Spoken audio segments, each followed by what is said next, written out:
In fact, right now the likes of BSC, NCDEX, big custodian corporations, everybody's actively looking. But I think in some case, the important point, the first question you ask is, do you really need a change? The market is pretty well set up, right? If my infrastructure is good and it does what it's supposed to be doing, why should I change it? Don't break something just for the sake of changing it. If it's working all right, then let it work. The fact that what DTCC was doing is because, yes, there was a problem with the amount of operational cost was too heavy.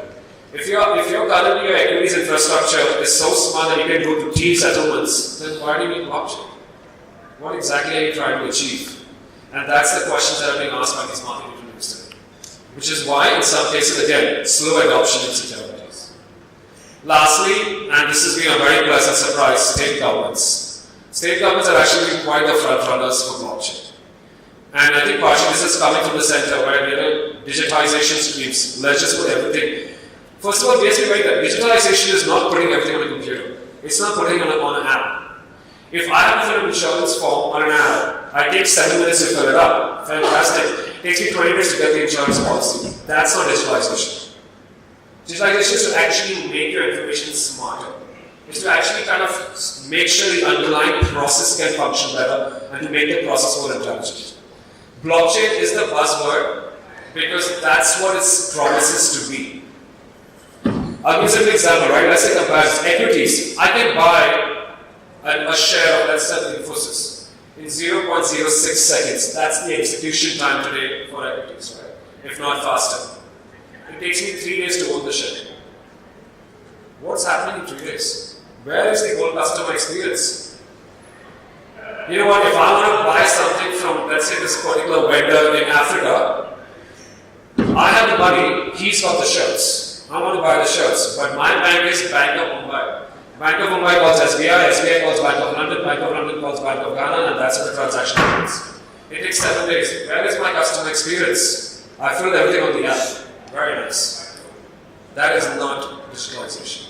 You need underlying protocols which probably can actually improve this experience, save operational costs, and that's why blockchain is promising to be a big must. And that seems to be the true power of what the technology is supposed to do. In the big technocrat world, well, of course, the big news was enterprise Ethereum, and I think technically India is very actively looking for it because the likes of Wipro have joined it. You also the likes of Microsoft. And what's made the VC coming out of it is the acceptance that if you need to build technology, you kind of need to come with a more ecosystem-friendly platform. You cannot do this in a garage, just in a silo. You need to be more open source because nobody can just create all the solutions by themselves. And that's why this big Ethereum, enterprise Ethereum is actually a big news in the whole blockchain world. The one other big news which I thought was critically important is how central governments are coming together, right? The Ripple success in Japan, 47 banks coming in using this good platform. Now that is a pure ecosystem thing. That's how you can actually get into something that's going to be a true use case. The fact that Bank of England and Federal Reserve are actually actively looking on this technology. You have to realize that regulators need to work together globally, right? For example, if one country's regulator picks up and accepts blockchain, you can't have arbitrage in the other markets. The regulators need to come up with a common consensus as far as blockchain is best to actually agree to a point of how we can use this technology, how we can all agree to avoid arbitrage. And the best example of this is the derivative regulation that came in 2010. US came with it, Europe had to follow. G20 came after. You cannot have different regulations or different patterns in different countries because that's going to pretty much kill the market. But of course, as I said, there are skeptics at this point of time. People do believe that it is hyped. Yes, I would say blockchain has a hype factor to it. It's not going to solve food hunger, for sure. It's not going to change every single industry and make it all streamlined. It's not going to connect every single ecosystem participant. One, because you don't need to. Second, because at some point in time the current systems work pretty well actually at this stage. And sometimes you do not need to be over efficient. DTCC has said the same thing, and even the Indian exchanges are saying, do I really need to settle equities at T? Do I have the liquidity in the market to settle it at T? Not really. So why should I put in something on a super streamlined system to actually settle it? At the same point of time, when you're actually looking at some checks and balances, do you really need to check everything in 7 seconds or 10 seconds or 12 seconds? Not really. So if you don't need it, then you probably don't need to do it. Swift, one of the biggest payment gateways, right? And I think they basically came up and said, you know what, instead of blockchain, we came up with their own different version. I think recently they upgraded their version. They said initial settlements was 3 to 4 days, now you can do it in real time, but we won't go on blockchain. Same thing, they didn't say we don't adopt blockchain, they said the ecosystem is not ready for blockchain at this point in time. So currently, if we have improved and enhanced our current offering, that should be good enough to go. R3, as I said, I already said, you know what, blockchain may probably not work for a overall cross-currency trading platform. We also have Gartner actually, after all those great reports that, you know, blockchain will be changing the world, they come and say very categorically that, you know what, it may be probably a overhype. The whole acceptance of Bitcoin or just these digicoins as currency has a lot of study and requirements to go into. And that's going to probably take some time. And I think people are, more and more organizations are actually accepting that fact, and that's why in some cases it's becoming much of a slower play for blockchain adoption. Of course, the way we perceive, or what the way we request to be perceived as, when you're thinking of a use case, as I don't think of a single problem, right? The main requirement is what exactly is the use case actually doing. Is it going to be an enterprise-wide impact? Are you basically trying to change something for a much wider set of players? Are you trying to change the entire ecosystem or your entire network? Those are absolute key requirements. And every organization works in a network. Every organization works in the ecosystem. As I said, this particular application can apply to any industry. And we've tried it with pharma, with government, with financial services, insurance, it applies to everybody. The requirement of a shared ledger, that's always been there. The reason why you spend so much on operational cost, the reason why you put so much capital for operational risk is because all your ecosystem partners have different ledgers. And that's going to be the requirement across every single industry also. And of course, the immutable record. Multiple applications, multiple solutions, multiple ways to read it. The way we keep talking about is like, you know what, you really need to take care of technical certain aspects of blockchain. Right? We talk about smart contract. What is smart contract? It's a query, right? It's just a business rule that's been codified. But what it makes simple, if I'm buying something on Amazon and it says $100, I can't pay $99. I can't pay $101 also. Until I don't pay what the price is, the transaction does not go ahead. A smart contract, along with the consensus mechanisms, along with security, it does not even executes the business rule. Only once the execution is done, has to be agreed way, the transaction moves ahead. And that's why it's probably a little better off than and makes a more immutable record. That's why it's probably better than some of the current existing systems. It doesn't work in a silo. It validates a transaction actually at the point time of execution. I won't say use the word real time because real time is relative. My real time is 2 days. So you know what? Yes, but it doesn't in real time. Or real time can be 7 seconds. You define what your real time is. So you really need to go through each of these attributes and say, does the solution require all these elements or meet, and then probably you can think about using adoption. Generally, what we are seeing adoption in industry, we're seeing about 3 types of different use cases or categories of use cases.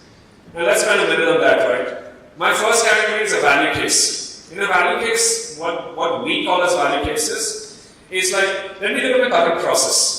Okay, I'm not trying to change the world over here. I'm trying to basically change one current simple process where I can be the incumbent or where I'm quite the important player, or I can get a small group of participants come together. I'm trying to get efficiency, okay? I'm trying to get transparency, I'm trying to get more clarity, and trying to build a small new business model. I'm trying to cost saving and efficiency play. But remember, blockchain can only be an efficiency play if you're a central government or if you're a regulator. Otherwise, we all do business. Business wants to make money. If you're going to do an efficiency play, because the money that you get will provide more financing. In the supply chain world, the vendor financing world, the trade finance world, once those operational costs come out or the risk reduces, what are you going to do with the money? You will provide more financing, right? If you're a supplier and you get a faster return from a supply chain finance, your working capital goes up. Your working capital goes up, what do? You produce more. If you produce more, that's when business opportunities for you. That's where the value cases fit in. The value cases fit in about how can you streamline, how can you make your current process more efficient using blockchain, and then what new business models you can derive from it. So that's the first category. The second category for us is network services. Purely in simple terms, they're consortiums. You cannot solve an IRDA insurance problem just by one single entity. You cannot solve some innovation claims management problems as one entity. You need to get participants together. And the question always becomes, who will play the matchmaker role? Right? Well, in some cases, technology companies are probably the best matchmakers, unless you have a regulator taking a phone stand or you have an SBI taking a phone stand. And it's very simple. Why do we matchmaker role? Because the matchmaking, getting the consortium together doesn't require much effort. Getting the use case or the agreement is a whole different thing. If you get 15 banks in the room, it's probably not much of a cost. But to actually work through 5 of them on a use case, that's the tough task. And the best way to do the tough task is get a flavor of all the different participants. To make a consortium play, you need the markets players, you need a technology vendor, you need a regulator, you need an auditor. Once you identify how your consortium gets set up, then automatic use cases come easy. And we're talking all this from experience that we've actually had in trying to get consortiums. Trying to do the matchmaking. You can never get 5 banks to agree on giving out data because it's competitive data. Take fraud management, right? Fraud generally follows a trend. It follows a pattern. It follows certain geographic locations also sometimes. Can blockchain enable sharing of fraud data by which you can recognize patterns and get securely shared among the participants? The answer is yes, but try getting 5 banks to think about it, they probably will not agree because it's competitive data. Prove the technology out, that will probably work much better. Get a regulator to sign in, get an auditor to sign in, that will probably work. That's what's happening in the network services of the consortium. The last one is innovation revenue. Now, innovation revenue is just new business models. A simple business model that's coming up in the insurance is a term insurances, right? I want to travel to a foreign country, I want life insurance, my current insurance provider doesn't give it to me in India. That's something that we probably need to skip on blockchain. There are new products that are being developed. This is the third. Can you see if currently in your portfolio it actually works? Yes. Experiments can be done on blockchain because you're not disrupting the current player base or the current BAU as we call it. But typically these types of use cases are being categorized actually. And based on just typical timing and how you go about it, time changes. Innovation revenue can be up and running in about 6 to 8 weeks. Value cases can be up and running in about 3 months. Network services and consortium, talking about a 6 to 8 month time. Get meetings together, agree on something, build formal agreements, then actually technology comes in. That's the timelines that we have seen. The risk and considerations. The most important, the biggest risk for failure or success or adoption of blockchain is knowledge. It's education. And I'm going back to what I said initially. 4,000 different blockchains, 25 million transactions per second. We actually had clients who we want to talk to you guys, and we were like, why? Oh, your blockchain speed is very slow. What does it mean? Blockchain speed is very slow. What do you want to do? Oh yeah, I've got these about 7.5 million users that are into the blockchain. Why do you require 7.5 million users on the blockchain? And what exactly are you planning to build over here? No clarity. They were not wrong. I think they basically took bits and pieces from different parts of information. Right? They were comparing like Bitcoin wallets, they were talking about like proof of stake, proof of mining and everything else, and making a mishash of the information. The most important piece is knowledge. And right now, in the last, especially this quarter is what we are seeing, universities taking an active role. Let's build blockchain technology education sessions. We're taking industry groups coming up to us, say, can you guys give us blockchain courses because we need people to understand what technologies or how it actually works. And when you talk about speed, it doesn't matter. It depends on what you're trying to solve as a business problem. So speed is not the case. To have 7.5 million users on a particular network, you have a pretty good business case. What kind of transaction requires 7.5 validators or initiators? Viewership, anybody can have. But what kind of transaction require 7.5 million to do an action? Probably not many. I personally can't even think of one for that. The second one, regulation. This is again the biggest ones. But what's actually coming up is, at least from a regulation standpoint, it's not slow the adoption. And it's, in a way, it's good that regulators are seeming kind of encouraging the adoption of blockchain, when they're pushing the agenda. And I think, but again, they need to kind of come around and accept that help companies to kind of basically build these networks and figure out what's going to be the acceptance of it. And last, of course, the maturity of technology. The technology is not mature at this point of time. There are limitations to technology. And I think that's probably important also to understand that some of the computational complexities blockchain hasn't managed to prove out. Can it do it? I'm not saying no. Has it done it? The answer is no. It can be done, but it takes time. And that's, I think, where the ecosystem will need to develop it, or the fintechs are going to need assistance with it. And that's probably one of the most important responsibilities for us. The use cases, I think what we did was we just broke it up into like 4 areas. To a banking, invariably there are more like elements of financing, supply chain finance, vendor finance, trade finance, remittances, loyalty management, big use case coming up. And this is not about like airline points, this is typically, if I'm a customer from XYZ bank and I'm a privy customer for my loan account, I want to be a privy customer for my all other accounts, for my checking account, for my insurance account, for my demat account. Could we use blockchain for as digital identity? Financial services, I think we spoke about security settlement. Fund management is coming up with a big use case also. Initially, asset management industry was completely against blockchain. Now they seem to be adopting. And of course, compliance use case in terms of record keeping. The work that's been going on like opposite in some of the places. Insurance, one of the key focus areas. Definitely expect a lot of adoption going on there. And of course, the market utilities will be the digital management, the identity, fraud management, logistics, and analytics. So this is some of the areas where we see focus on BFSI in India alone. This may be a very different slide if you're global, but from an India standpoint, this is personally what we believe in from BFSI. This is just an example. I think what we did was exactly why supply chain finance makes sense. What exactly were you addressing? And this was like supply chain finance became an absolute use case because the way you need to evaluate is what risk are you running the solve. There was a fraud risk problem, right? Double discounting, double invoicing at the end of the day. And how would you actually solve the problem? In an implementation, your ROI will be pretty less. Could we use blockchain? Can blockchain do it? The answer is yes.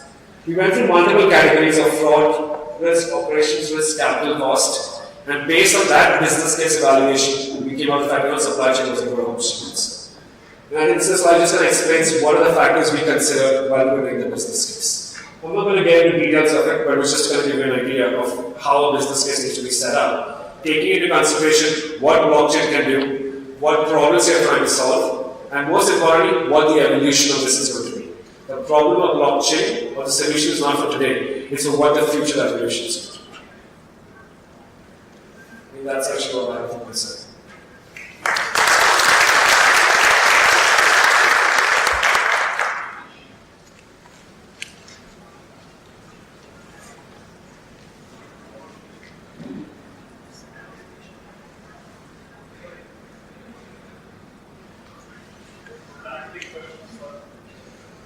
Actually, we are running short time, but then we can request. Sure, we can ask offline. Yes,